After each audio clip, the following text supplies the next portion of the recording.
Good morning, students of Saraswati Vidya Mandir, Commerce Section, Class 12, Subject Business Studies, Chapter 7, Directing. Directing में हम लोग directing के elements में हैं और चौथे एलिमेंट में पहुंच चुके हैं, and that is communication. In previous video we talk and discuss over the features of communication and channels of communication and the process of communication. Now in this video we are talking importance of communication. As we discussed in previous video that communication is the most important element of directing, because directing overall depends upon communication. The effective communication make the function of direction easy, and it also helpful to in a achievement of goal oriented process. Importance of communication, as we know that communication is the most effective way by which we can motivate and accelerate the worker towards achievement of certain goal. Here the importance of communication, the first, act as a basis of coordination. यानी कि communication जो संवाद है, संप्रेषण है, वो समन्वय के एक आधार के रूप में कार्य करता है. As we know that within organization a group of people work, and the workers, a group of people work, and not only work but work in as an integrated effort towards a certain goal, and in a group to make a coordination. Communication is the most effective way. Group only work in a integrated and coordinated way when they understand the importance of group activity, and then that group can able to achieve a certain goal. In this manner, the communication is the only one medium by which a manager or leader can establishment a coordination and mutual understanding between workers and among the workers, and make them motivate towards a certain goal. That is the importance of communication. Second, it helps in a smooth working of an enterprises.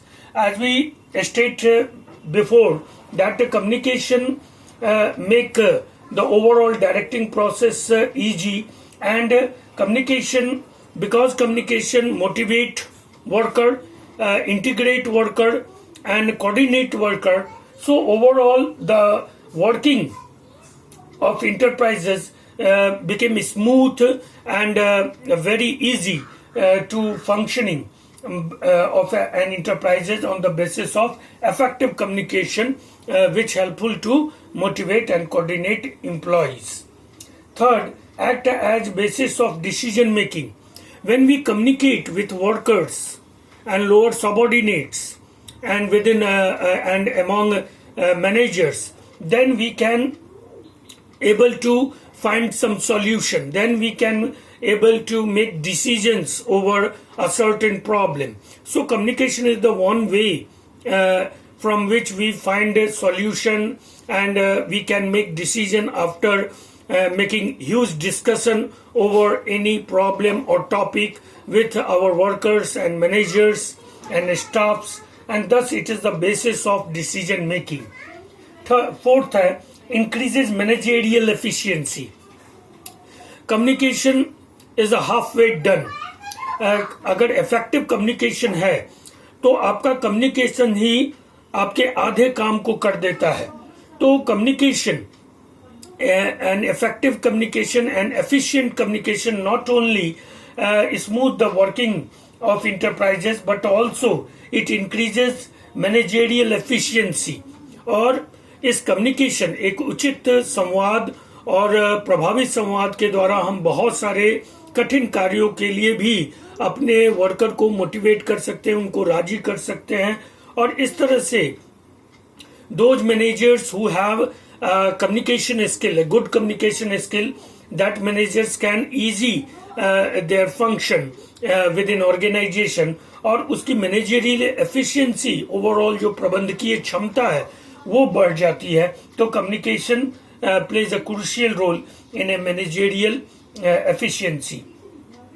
Next है promotes corporation and industrial, ये समन्वय को बढ़ाता है और पूरे और overall जो इंडस्ट्री है, उद्योग है, उसके भी उसमें कॉरपोरेशन ला करके, यानी कि संवाद जब होते हैं तो लोगों के बीच अंडरस्टैंडिंग बढ़ती है, उनके जो मतभेद होते हैं, डिस्प्यूट्स होते हैं, वो दूर होते हैं, and then after there is a cooperation, a environment of cooperation were built, so it helpful to industry and organization.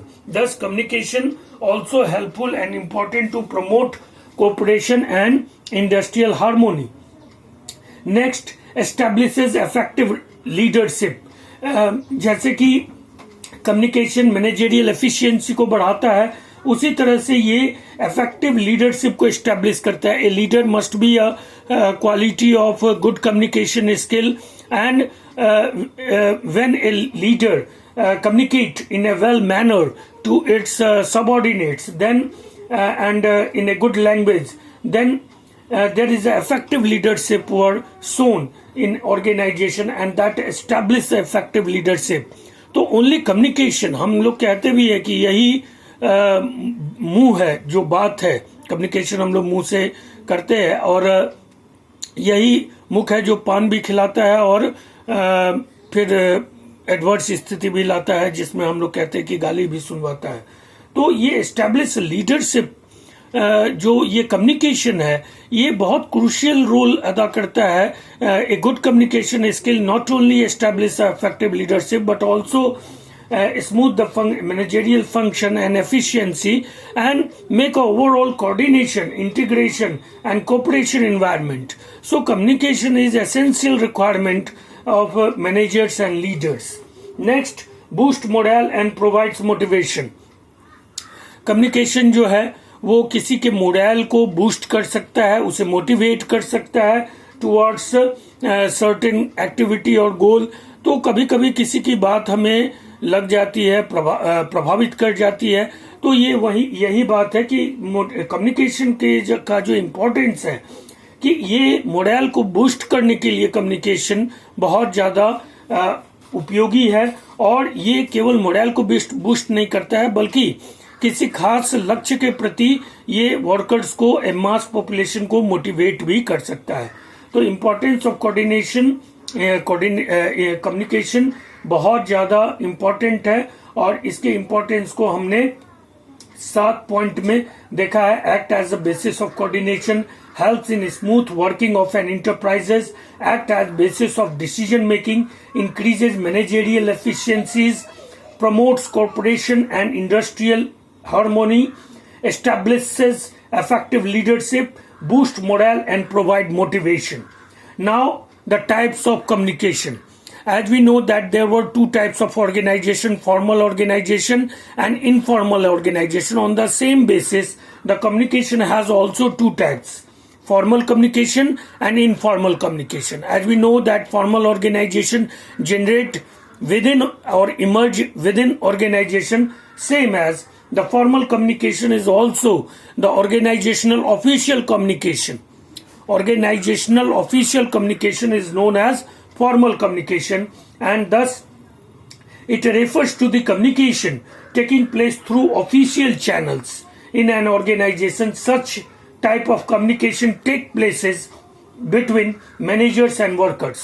तो communication जो कि official channel के थ्रू होता है, ऑफिशियल चैनल के थ्रू होता है ऑर्गेनाइजेशन में, वो फॉर्मल कम्युनिकेशन कहलाता है. और ये मोस्टली वर्कर और मैनेजर के बीच के कम्युनिकेशन होते हैं.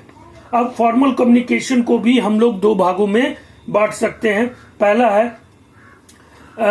Vertical communication. अब वर्टिकल कम्युनिकेशन पार्ट 1 है. अब वर्टिकल कम्युनिकेशन जो हो गया कि vertical communication take place between 2 levels in the organization is called vertical communication. It may take place in 2 forms.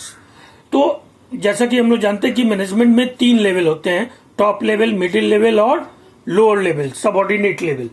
तो अगर ये कोई भी कम्युनिकेशन अगर किसी दो लेवल में होता है, आइदर टॉप लेवल और मिडिल लेवल, और मिडिल लेवल और लोअर लेवल में, तो अगर communication take places between two levels in the organization, it is called vertical communication. It may take places in two forms. और vertical communication जो होता है वो दो तरह के हो सकते हैं. upward communication, upward यानी ऊपर की तरफ communication, in which subordinate communicate with his superior, जिसमें निचले तबके के वर्कर जो है वो अपने उच्चस्थ पदाधिकारी से कम्युनिकेट करते हैं, बात करते हैं किसी प्रॉब्लम पे, किसी एडवाइस के लिए या किसी पर्टिकुलर सिचुएशन में. और दूसरा होता है डाउनवर्ड कम्युनिकेशन. तो downward communication in which superior communicate with his subordinate, जिसमें एक सुपीरियर जो है वो अपने सबऑर्डिनेट से कम्युनिकेट करता है.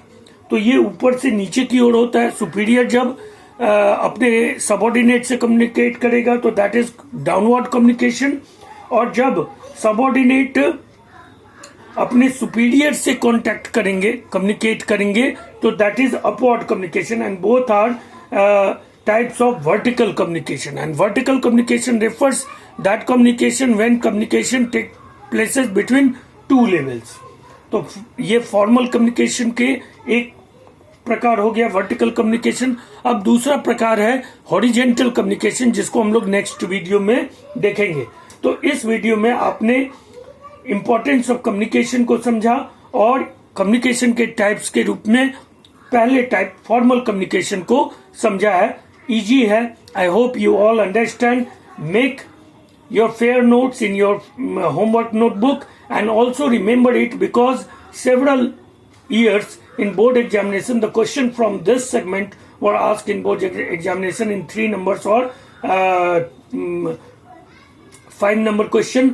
So you all need to be remember it, and also consider and see the question based upon this topic in given chapter. If any question notes were sent through WhatsApp, notes तो आपको इसका भेजा ही जा रहा है WhatsApp के through. फिर भी अगर कोई प्रॉब्लम और कंफ्यूजन हो, you can ask question on my WhatsApp. Till then take care, bye, stay home, safe home.